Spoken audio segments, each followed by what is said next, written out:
My YouTube family, how we living, how we feeling. We got the goddamn darkest episode of Family Guy, a banned episode. I guarantee there's probably some jokes about like Muslims or some crazy shit. So let's get into this goddamn.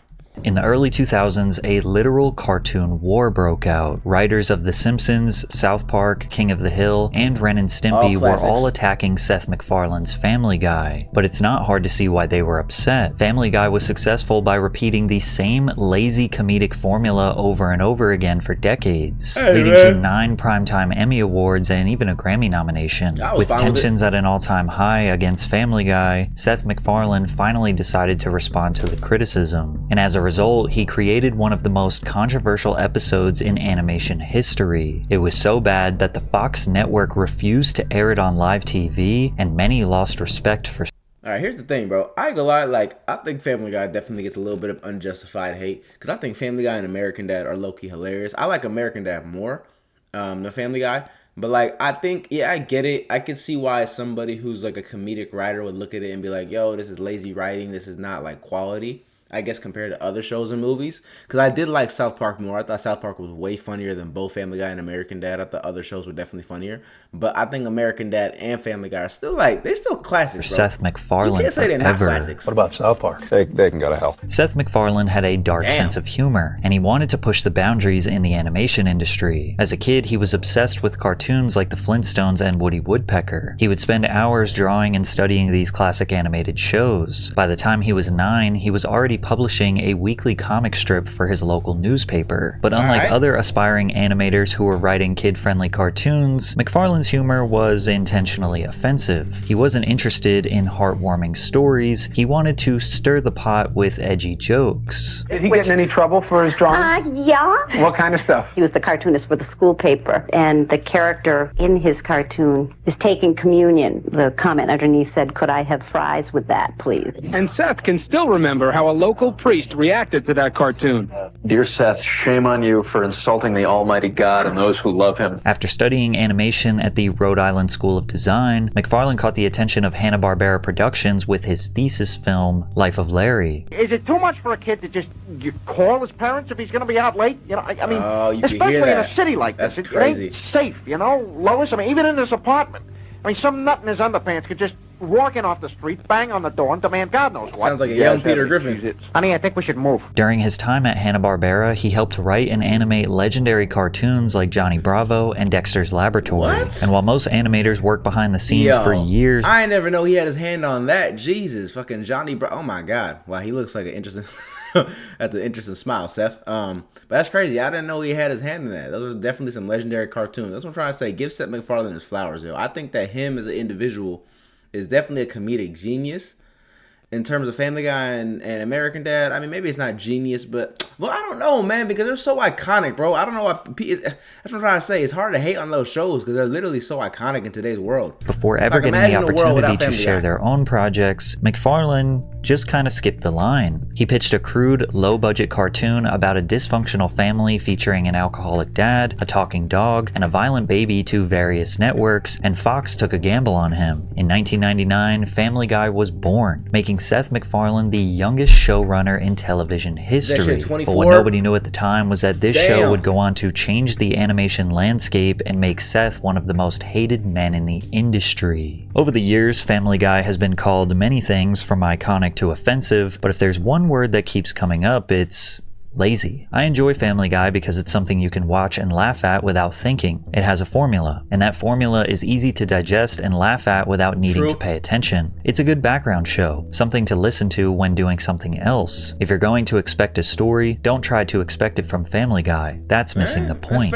Much of the criticism towards Family Guy is that the show has a repetitive formula, and once you see it, you can't unsee it. A large amount of the episodes are basically Peter does something stupid, Brian and Stewie go on some weird side quest, Meg gets bullied for no reason, and every few minutes they put in a random cutaway gag that has absolutely nothing to do with the story. But it's still kind of funny. I thought I could deal with being blind at first, but I don't know. I haven't felt this out of place since that week I lived with Superman. We must stop Lex Luthor before he irradiates the world's supply of gold. Hi, sorry, I know you got a meeting going on, but we are officially running low on Mr. Pibb and Cheez-Its. Just putting it out there, if you're heading to the store later, 800-mile drive for me, me like 5 seconds for you. Critics believe Family Guy doesn't rely on sorry, good storytelling or deep character arcs, and instead fires off quick, easy, and pointless jokes. Some hit, some miss, but it doesn't really matter because the show moves so fast that nobody has time to care. Family Guy's cutaway gags used to enhance the quality of the overall episode, making the show's style unique, but over time they stopped being objectively funny and became random for the sake of being random. Peter, when did you become so polite? Oh, I've been hanging out with Caillou's beta dad. In fact, I'm meeting him at the park to eat unsalted saltines on the swings.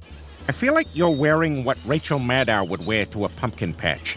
As the years went on, many thought that the show was using these gags as a way to fill up their time slot and maybe make up for poor writing. We know for sure this is how The Simpsons creator Matt Groening felt, because he did not shy away from blatantly making fun of Family Guy in front of their millions of viewers. At the start of 1999, I ain't gonna lie, I've noticed Family Guy and The Simpsons have had beef literally for like the entirety of my life. I've seen so many different jabs and random episodes. It's so funny. Family Guy made its debut on Fox while The Simpsons was already on its 11th season. And I can understand that too, because like, I mean, I wouldn't say Family Guy is like a direct like rip-off off The Simpsons, but you could definitely see like the overt similarities. Like there's obvious influence there, you know what I mean? And it's like, if Matt Groening was to go out there and be like, yo, these people are lazy, this show is not done the right way, I can kind of understand it, because if somebody is making something that looks very similar to my work, which is The Originator, and you're doing it in like a cheaper, cutaway, lower effort fashion, I'd kind of be like, well, damn, like, fuck you.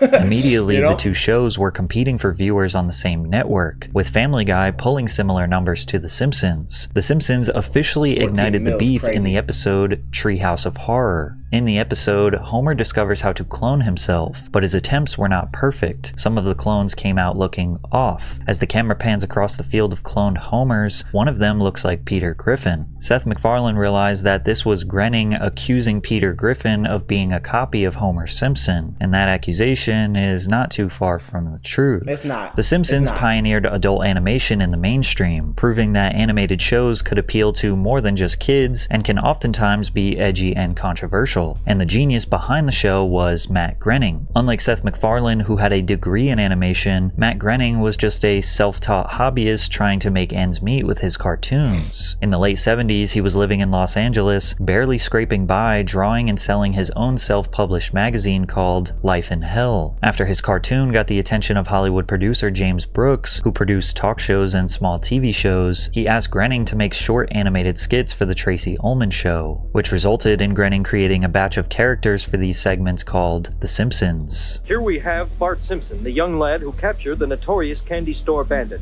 How does it feel to be a hero, Bart? Pretty damn good, Phil. Your family must be proud of you right now. I bet they're jumping up and down.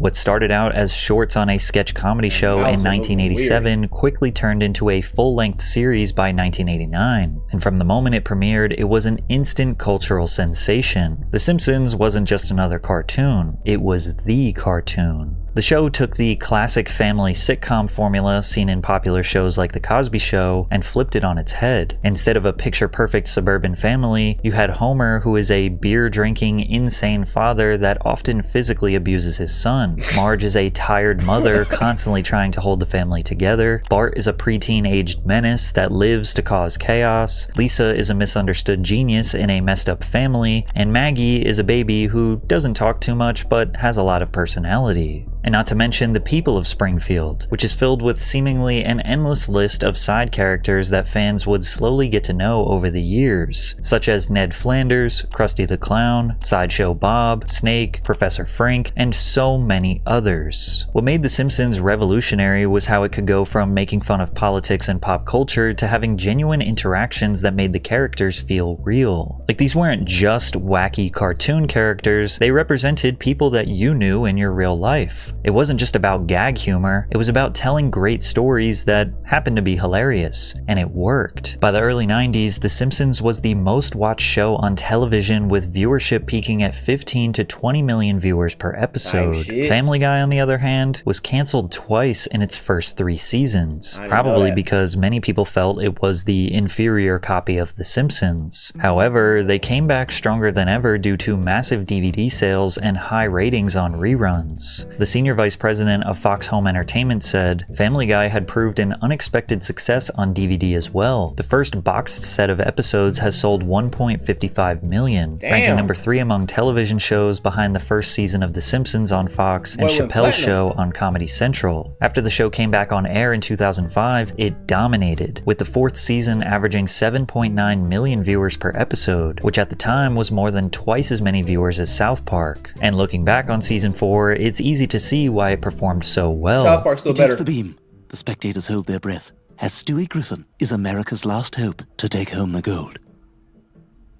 Oh, did you see that, Mitch? I sure did, Kathy. That was impressive. Season 4 is called by some peak Family Guy. It was paced well, funny, and just the right amount of offensive. The cutaways were tasteful, adding to the chaos without taking away from the story. And during Family Guy's resurgence in popularity, The Simpsons writers decided it was the perfect time to diss them once again. In season 17, episode 8 of The Simpsons, 2 Italian police officers are flipping through a book of known criminals. As they skip through the mugshots, you can see a picture of Peter Griffin with the crime of plagiarismo, which means plagiarism in Italian. The diss could not be more clear, again claiming that Family Guy is stealing the premise of The Simpsons. They also threw a bonus jab in at American Dad, which is Seth MacFarlane's other show, essentially saying they are a copy of a copy. And Alright, I wouldn't say that. I think American Dad is honestly way more unique. I'm being real. You can't say American Dad's a copy of a copy. How is American Dad copying The Simpsons? Like, if you want to say it's copying, I guess, the family sitcom formula, sure. But in terms of, like, the actual inspo, like, nah, American Dad's own thing, bro. You got a CIA agent with a freaking alien in the house and a goddamn, Steve freaking Singer and Haley, I don't know. There's a bunch of different characters in that show.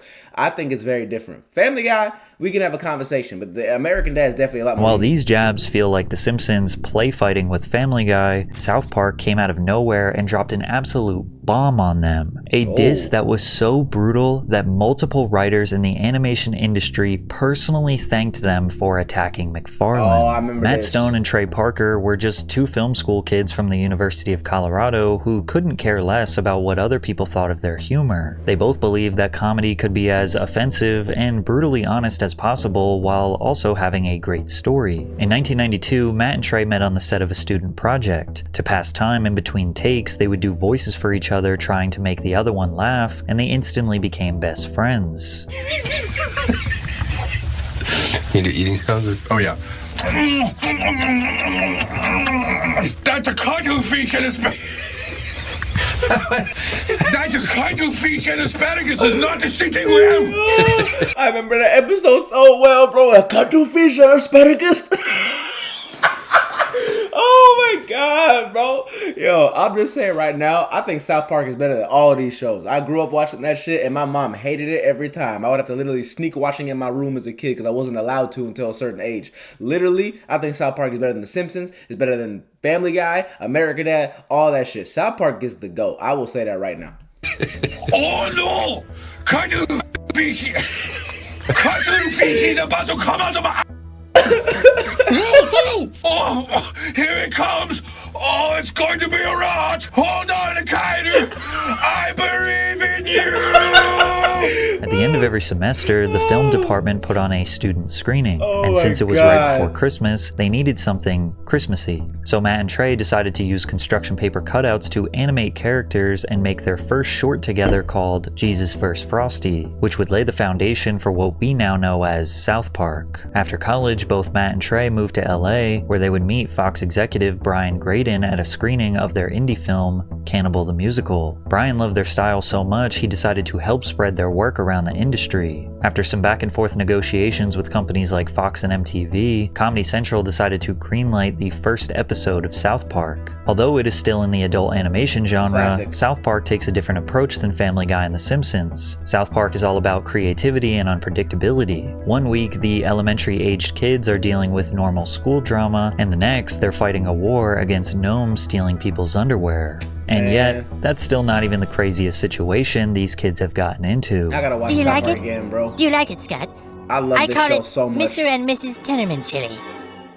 Oh my god! Oh my god!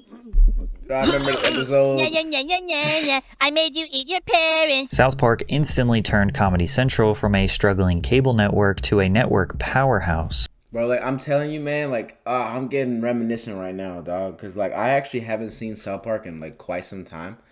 But I literally remember being obsessed with that show as a kid. I'm talking about I would rewatch episodes every single week on my free time as a kid, like on lunch break or like at home when I got, home from school. Like South Park was one of them ones, bro. I loved it so much, from the World of Warcraft episode to the goddamn Imaginary Friends episode. Like they have so many certified classics, bro. South Park is insane.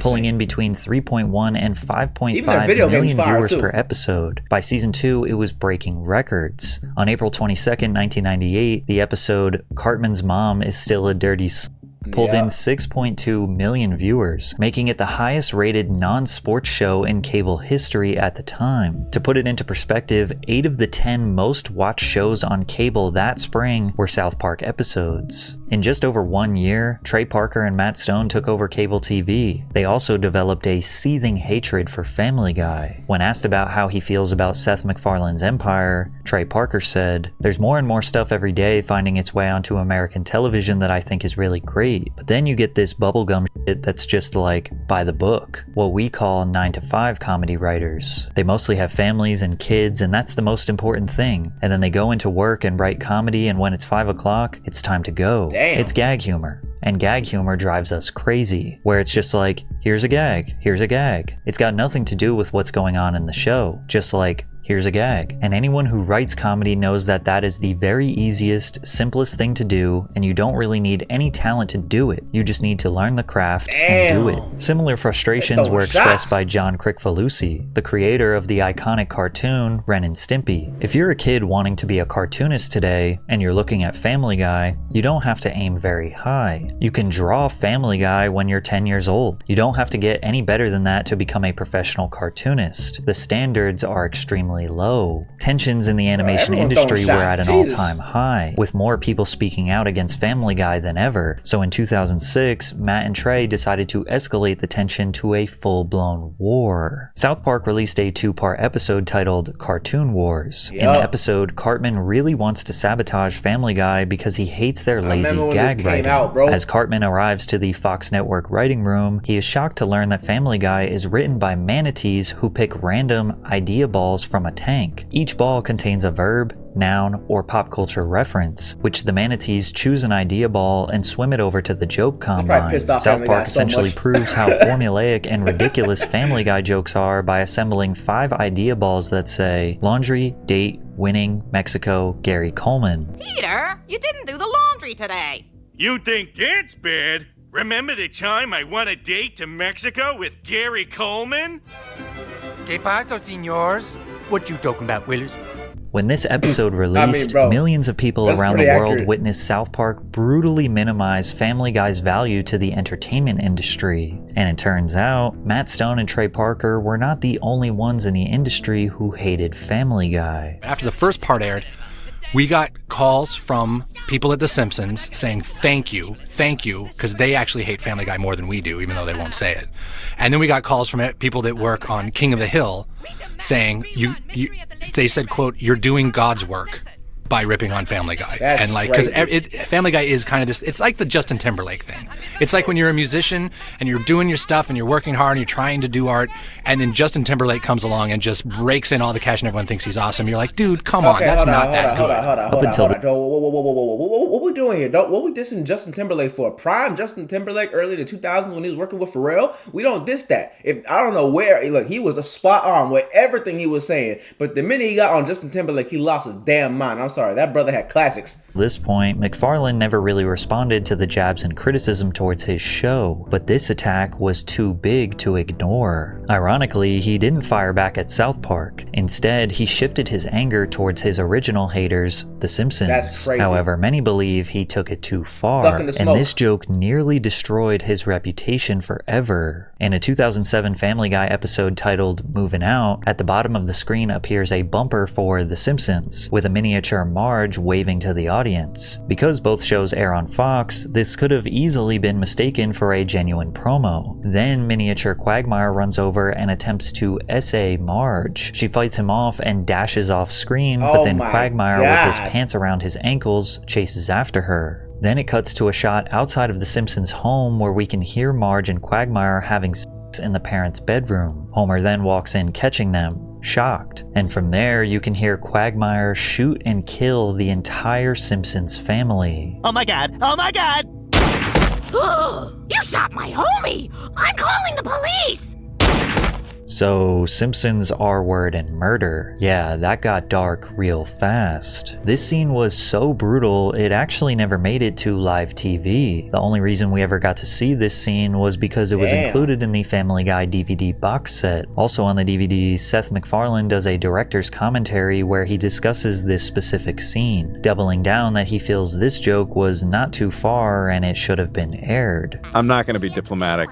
Because what happened here was fucking bullshit. This is a gag I got a call from the network saying, you can't do this. You cannot do this gag.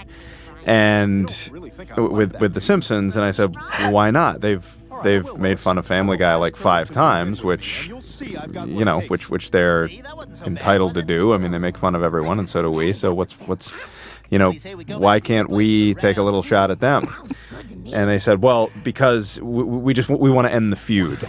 And I said, what feud? What are you talking about? I had talked with Matt Groening, who has a wonderful sense of humor about this stuff. And, there's no feud. And plus it's... We actually have had a couple of writers, Simpson writers, who have written for Family Guy, Richard Pell and Brian Scott. Yeah, I mean, it's, they've taken many, many shots at us, again, all of which have been funny. And Fox said, well, this seems a little personal. And I said, well, how could it be any more personal than a picture of Peter Griffin on a wanted poster that says plagiarist? They made fun of me. Why can't I make fun of them? Seth, you shot a baby. Likely due to the network just wanting the beef to be over, both Family Guy and The Simpsons stopped taking jabs at each other for a while. Allegedly, Matt Groening was upset with Seth for many years after this, and although Seth MacFarlane never apologized for this explosive joke, he has been very honest about his admiration for The Simpsons and Matt Groening. And the Simpsons guys don't like you either, right? That's more of a friendly rivalry. They take shots at us, we take shots at them. Matt Groening is a friend of mine. He's a great guy. That's more of like a, all in good fun kind of thing. He even wrote a line in a Family Guy episode essentially admitting to stealing from The Simpsons. Get up! You're on my side of the bed. Peter! We act like we didn't take a lot from The Simpsons. We took a lot from The Simpsons. They seemed to make amends by doing an official Simpsons and Family Guy crossover episode in 2014, however there was still a tiny bit of tension behind the scenes. In the end, everyone from both camps loved it, except maybe Seth MacFarlane. The running theme of the episode was that Family Guy stole everything from The Simpsons. They made this point over and over and over and over. Apparently at some point Seth told his staff, guys, enough. It's clear that Seth MacFarlane does hold The Simpsons in high regard, but he also believes he deserves his respect. After all, Family Guy did win 9 Primetime Emmy Awards and is loved by millions of fans around the world. And it's actually because of this success that the South Park creators are jealous and hold resentment towards him. With Trey Parker saying, "The biggest thing is that you put everything into your show. It's like you've got to die for it. When you're an artist, you've got to say to yourself, this is all that matters, and if it kills me, so be it." And then you have the Family Guy writing staff who come in 9 to 5, write their gags, and go home. But what I absolutely must say to you is that this totally, purely 100% completely comes from a place of jealousy. Because when we're sitting there in our room, it's 3 in the morning and we're 12 hours from having to air, and we don't have like a third act, wondering why we do this to ourselves. We're just totally jealous of their job. At the end of the day, these shows are all completely different styles of comedy, and whichever one you love the most is just down to personal preference, and they all will be considered legendary in the history of adult animation. Yeah, nah, he deserves respect though. Look, you could say they copied it, you could say they cloned it, but Family Guy's been around for so long and has been an iconic piece of history because it's a good show, you know? And I feel like what the comment was from earlier in the episode here, where it's like, if you go into it for the wrong reasons, then yeah, you're gonna get pissed off. But like, bro, I feel like me, alongside with millions of other people is watching Family Guy like a background show. The way it's supposed to be watched. We're like, yeah, you might actually watch it head on, but you're not watching it like this, examining and thinking, all right, what story's going on? Do I have to break down some kind of concept? What's going on in the show? I got to think super deeply about it. Like, no, it's very face value. You watch it, there's some funny bits here and there, and you kind of just chill. It's like something to watch while you're eating. You know what I mean? It's like a lunch type of show. Right? It's not something that I actually care about. I don't care about following the story. I don't care about knowing what's going on in the season. Like, for example, Family Guy right now, I haven't seen that show in years, right? Like, in terms of the new episodes, it's probably like, I don't even know, 18 or 16 seasons, whatever it is. I could guarantee I could just jump into a random episode from a random new season that I haven't seen, and it won't feel like there's any problem. You know what I mean? You just watch it and just get what you get. But obviously on South Park and other comedy shows, there's definitely a little bit more of a structure and season and series going on. So it's like you kind of got to know what it is. You know what I mean? But that's just what it is. So y'all know the vibes. Yo, like, comment, subscribe. Let me know what y'all think. I'm going to see y'all in the next goddamn video. I hope y'all like this shit. Turn on the post notifications. Do all the goddamn things. I'm going to see y'all in the next video. Chain on my neck is so bright like a bee. Ballin' early and I feel like Kareem. Run up a mill at my nigga make me. Know that the money is all that you see. Claim you a vegan, but then you want beef.